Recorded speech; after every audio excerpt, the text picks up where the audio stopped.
Lo cierto también es que el señor Iber Maraví ha demostrado que no reúne el perfil para el cargo de ministro de Trabajo y que en todo caso no superaría en nuestro convencimiento un test de idoneidad para tal responsabilidad. ¿Cuál es la información que ustedes tienen sobre la situación de la vacunación de los maestros? Se hablaba ayer de más de 170,000 maestros que faltaban vacunar y digamos, era optimista el ministro de Salud con respecto a que esto puede marchar rápidamente. Sí, es cierto, ¿no? El gobierno ha señalado que en educación entre trabajadores, docentes y no docentes hay más de 603,000 trabajadores y que en lo que corresponde a docentes hay más del 59% que están ya vacunados. Y nosotros lo que hemos solicitado como SUTEP mediante documentación remitida al Ministerio de Salud y al Ministerio de Educación es que para efectos de asegurar la vacunación completa se establezca un cronograma especial y este cronograma sea atendido con celeridad de tal manera que un elemento central que son las vacunas esté ya superado y podamos hablar con tranquilidad de la educación presencial, que es en todo caso el tipo de educación que los maestros estamos esperando retorne de la manera más pronta.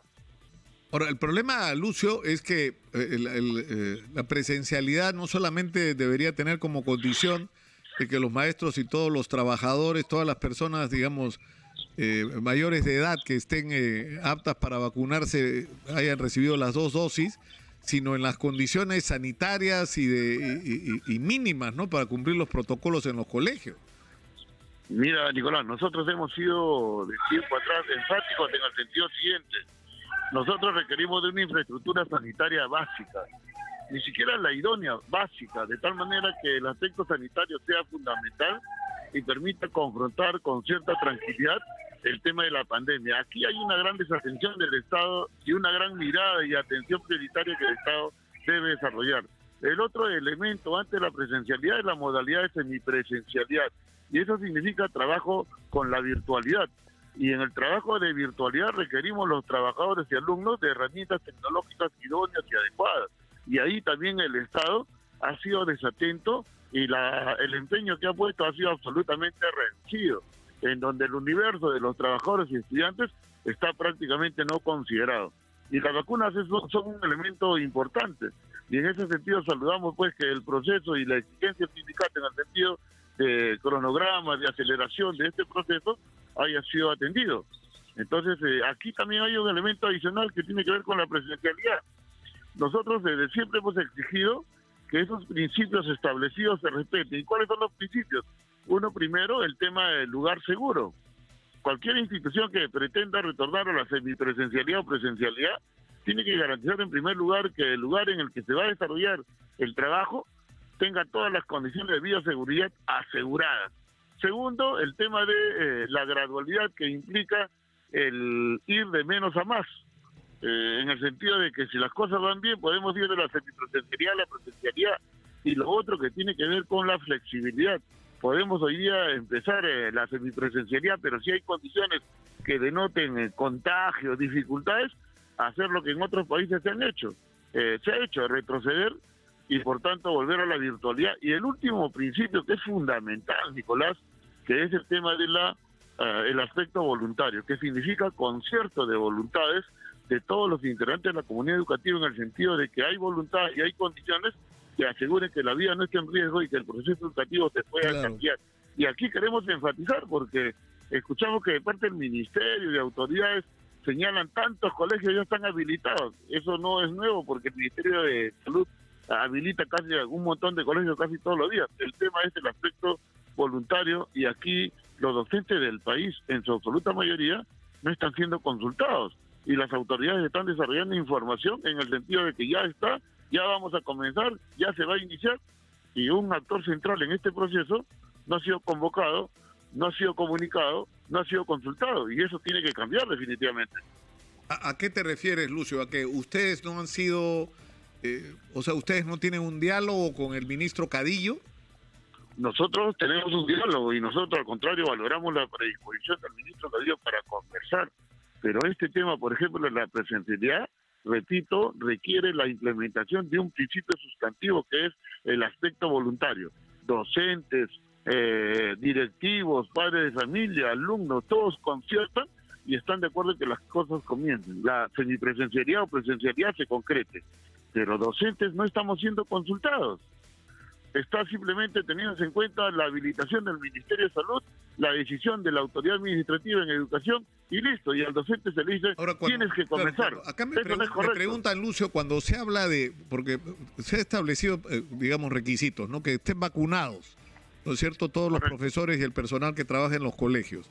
En segundo lugar, que se dé garantías mínimas para el cumplimiento de los protocolos sanitarios. Ahora, lamentablemente así es como estamos, o sea, tenemos un déficit de más de 100.000 millones de soles en infraestructura educativa, pero tendremos que empezar porque los colegios tengan agua potable y servicios de desagüe y servicios higiénicos adecuadamente implementados. O sea, eso es lo que ha planteado el SUTEP, infraestructura sanitaria básica, mínima, como muy bien dice Nicolás. Eso tiene que garantizar el gobierno.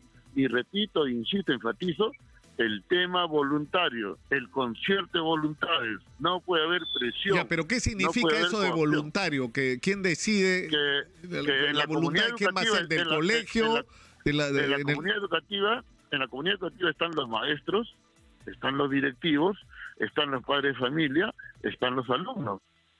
Se supone que aquellos que tienen capacidad de decisión tienen que consultar, concertar, expresar su voluntad y poner todo su empeño para que las cosas caminen. Pero los docentes del país, en aquellas instituciones que han sido habilitadas, no están siendo consultados, no están siendo partícipes de ese proceso, digamos, de establecer el consenso. O sea, lo que ustedes dicen es que, es decir, para establecer esto de la voluntariedad, porque puede ocurrir que el colegio quiere que se regrese a clases, ya sea público o privado, o sea, las autoridades del colegio, los padres de familia quieren, pero puede ocurrir que algunos maestros no quieran ir a dar clases porque no se sienten seguros y habría que respetar esa voluntad.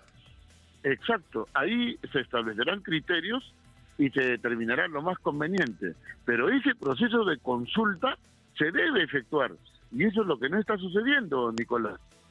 Entonces, si ahí el centralismo democrático, la mayoría se impone con razones, con sustento, los docentes vamos a ser parte de ese proceso en el cual mayorías han determinado un accionar. Pero lo mínimo que se debe hacer es convocar al docente, plantearle esa decisión de retomar la presencialidad o la semipresencialidad y que desarrolle una opinión. Eso no está sucediendo en el país. Entonces la norma está para ser respetada. La norma está para ser implementada en todos sus aspectos. Eso es lo que nosotros consideramos importante que se haga. Ahora, hay un tema adicional, es decir, estamos claros y sin darnos cuenta en nuestro lenguaje ya hemos incorporado la expresión semipresencialidad.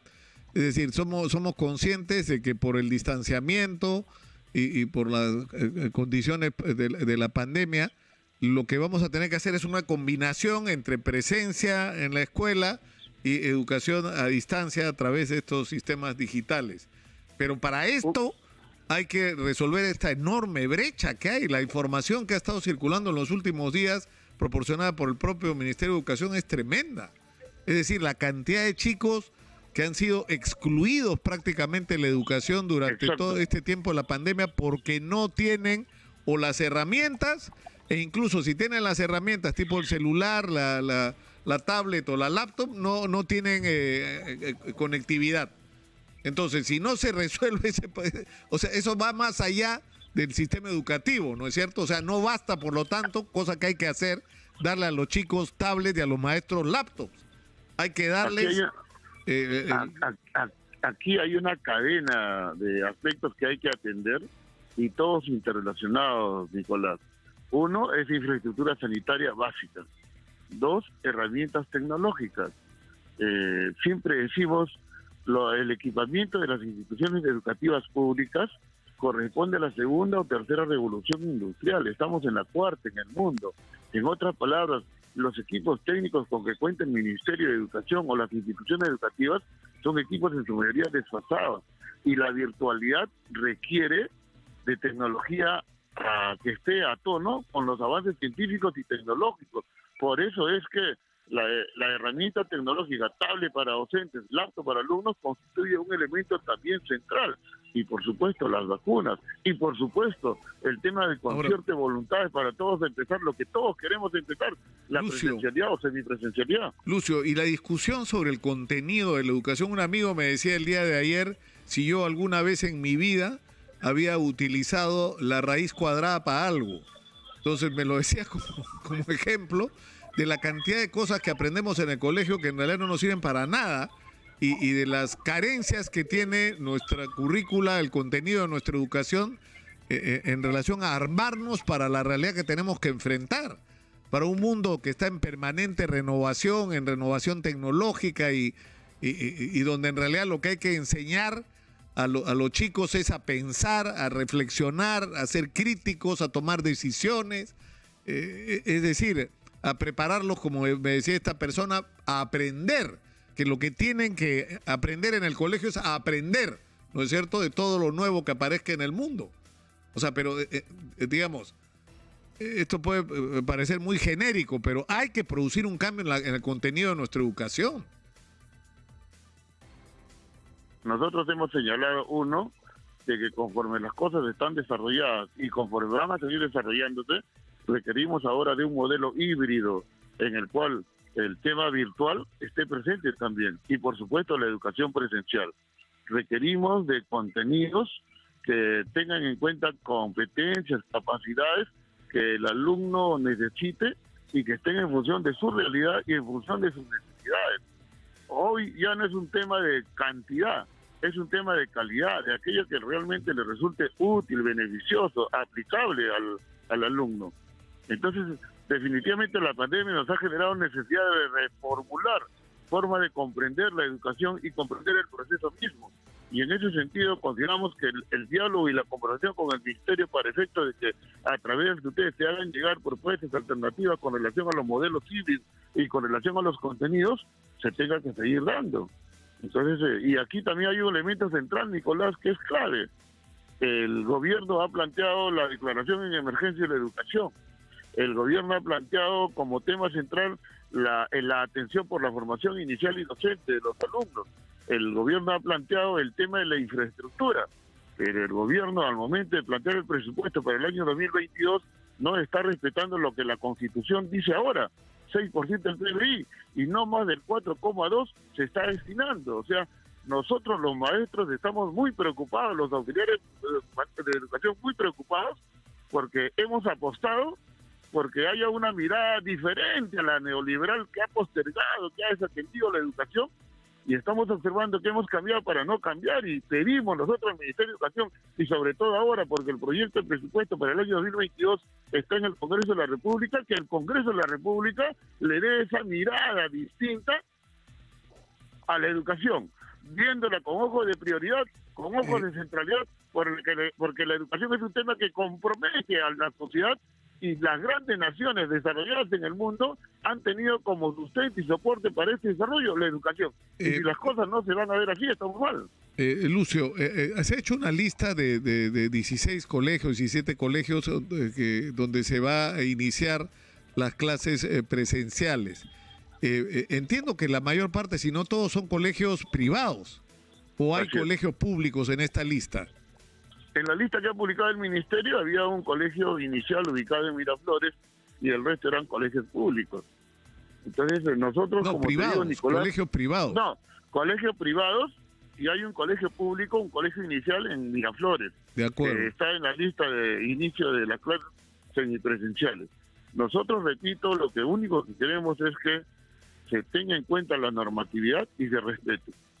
En el sentido de que deben tenerse en cuenta esos 4 principios que nosotros hemos señalado y que tiene como elemento central el tema voluntario. Y segundo, los criterios que el SUTEP ha puesto como condición, que son infraestructura sanitaria básica, herramientas tecnológicas y las vacunas. Ahora, los profesores del colegio, en este nido, los profesores son afiliados al SUTEP, son maestros afiliados sindicalmente. Mira, nosotros tenemos 200.000 afiliados y estamos en ese filtro porque tenemos afiliados en todo el país y en todas las instituciones educativas y estamos trabajando para que la afiliación sea absolutamente mayoritaria. Entonces, te diría que sí hay docentes afiliados que van a ser parte de este proceso de semipresencialidad. Y que van a ir, y que van a asistir entonces. Si hay el aspecto voluntario, los docentes estamos llanos a sumarnos y asegurar que ese deseo nuestro de la semipresencialidad, presencialidad, se concrete, Nicolás. Pero respetando los procedimientos. O sea, cada profesor decidirá. O sea, pero ¿de qué estamos hablando? ¿De que cada profesor decidirá si va o no va? Es una decisión personal. El procedimiento te indica que el Ministerio de Salud habilita una institución educativa.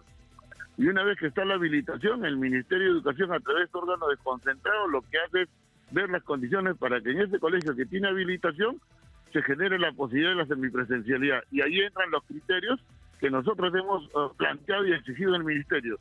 El tema del lugar seguro, la flexibilidad, la gradualidad y el aspecto voluntario.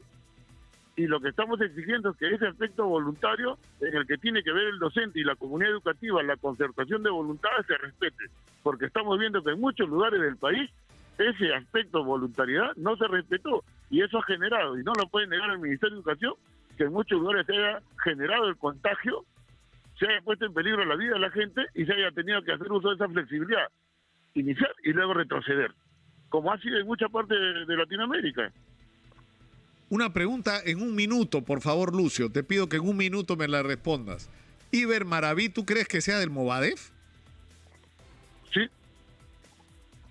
¿Tú crees que sí? Sí, él, su familia, y lo decimos nosotros porque los medios de comunicación así lo han acreditado. No, pues, pero más que los medios de comunicación, ustedes lo conocen, porque él ha sido dirigente magisterial en Ayacucho, ¿no?